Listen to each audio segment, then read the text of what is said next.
That's pretty neat. Yeah. He's giving you some play bars.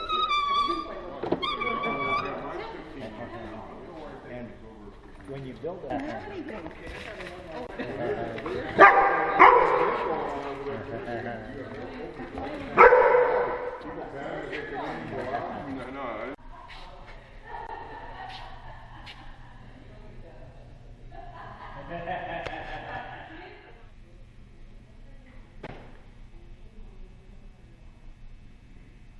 Dennis is the principal of our school. That's a three-way partnership right now that goes on between Sarah Reed Children's Center that they supply the staff, so Dennis and all the other teachers. I think there are 6 other teachers and 2 counselors who, so the 8 Sarah Reed staff who work here.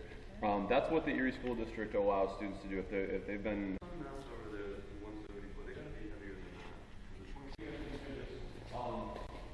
This hall was going to be the retirement plan of a couple, Keith and Kathy Palmerton in Ravenna, Ohio. They're going to build this thing, they're going to sail around the lakes and possibly even the world in their retirement. It's based on plans that anybody can buy from a naval architect named Bruce Roberts. And he calls all of his vessels Spray. And Spray is, of course, the name that Joshua Slocum gave to his beat-up sloop that he reinforced to sail around the world single-handedly, becoming the first person to do that. So it has some traditional shape to it. The transom, of course, did not have very traditional shape, and we're changing that to make her evoke a 19th century gunboat called Porcupine. So there were 4 small schooners built in conjunction with the Erie fleet. Essentially, the whole fleet was basically sister ships. So everybody knows about Lawrence and Niagara, the twin brigs that were built here. And then also down at that shipyard, there was a pilot schooner that was their messenger boat called Ariel that was built about 70 feet long or so. There was another schooner that was supposed to be stretched to that length, but they ran out of time or materials, called Scorpion. So she was a little bit smaller than Ariel, but almost the same.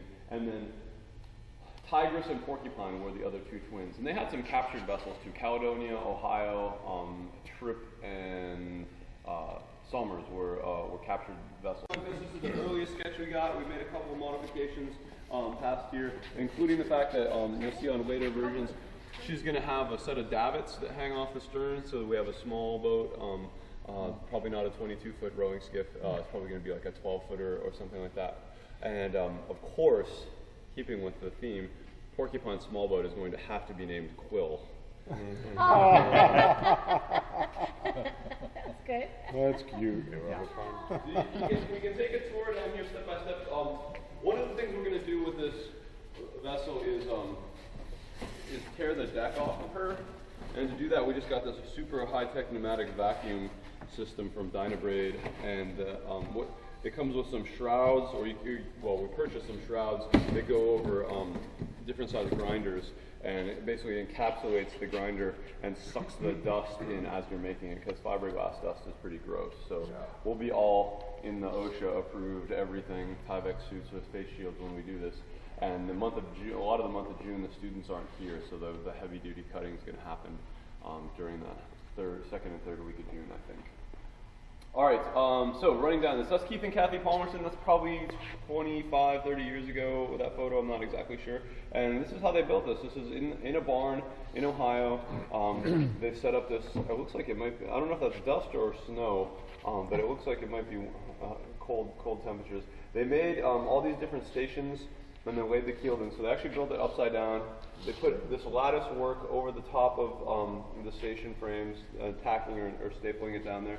And then you can see in this one 2 things happening. They laid a thin sheet of plastic, like Visqueen or something, over the top of that. And then this is Airex foam core, which we love them for. There's some versions of this they call for balsa wood, and that would have been bad news. The wood core fiberglass has a lot of issues. So they laid this core in a bunch of these places and stapled it down to the hull. And then they got their friends together and they resined this thing over.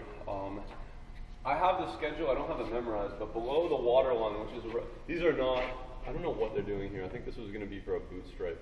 But the water line we think is about down here. And below there's like 10 layers of glass. Alternating between stuff called woven, which is this material over here, And the other stuff is chop strand mat, with the stuff that's kind of like what fiberglass insulation is like, the really, really prickly, just random.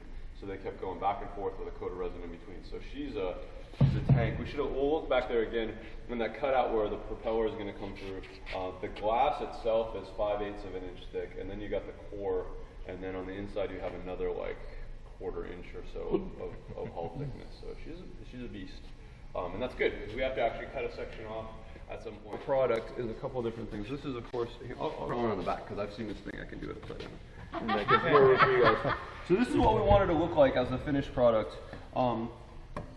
Fairly traditional, early 19th century rig. The fore and the main with all these lines will both be brailing. It's sort of the 19th century version of roller furling. So these all those lines gather the sail into the mast. So at the dock she'll be sitting there, the gaffs will still be aloft, the yards will be there. Whether or not she had yards, we're not totally sure. Again, a lot of the small fighting ships would just have a 1 on the mainmast, and that meant that if the helm got shot away, then the ship would just round up into the wind and stay still instead of like careening out of control. But this is a really useful, good seamanship teaching rig, and there's some experimenting that we want to do with it. A couple head soles just because you need them, and that's basically what she looks like. For scale, it's a 1 inch to the foot here. So this that's basically a foot break between the main deck and the quarterdeck, and there'll be a wooden railing that goes along there. Somewhere in here there'll be some kind of gate that opens up, and then there'll be stanchions that stick out of that with a wire or some sort of piece of lifeline. Probably 2 courses of it actually. There'll be another one in here. The tiller is 5 feet long, and you can see a little notch in there. It's actually going to have a bit of a sunken cockpit I'll get to in sheet 3 over there when we get to it. So this is our plan for her. So you can see that transom overhang. There's some modifications up the new stem. Anything hard that we need to make, probably the cat head. There'll be a lot of wood features to her. So when we get done with her, you're not really going to know, except that you guys already are in the club. She's not going to seem like a fiberglass vessel. We're going to want to get into having a spare.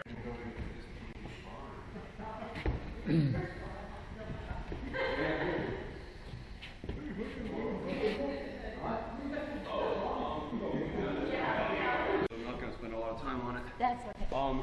But there's not much to look at right now is the thing. We've torn out the whole interior except for some of the bulkheads. You guys did note that there's some lead in her, about 6,000 pounds. We're going to add a ballast shoe to the bottom. It's going to be a big steel box. Actually goes back further than the existing keel, so we can put some rake in the stern post and do that 18th century or 19th century stern that we want to.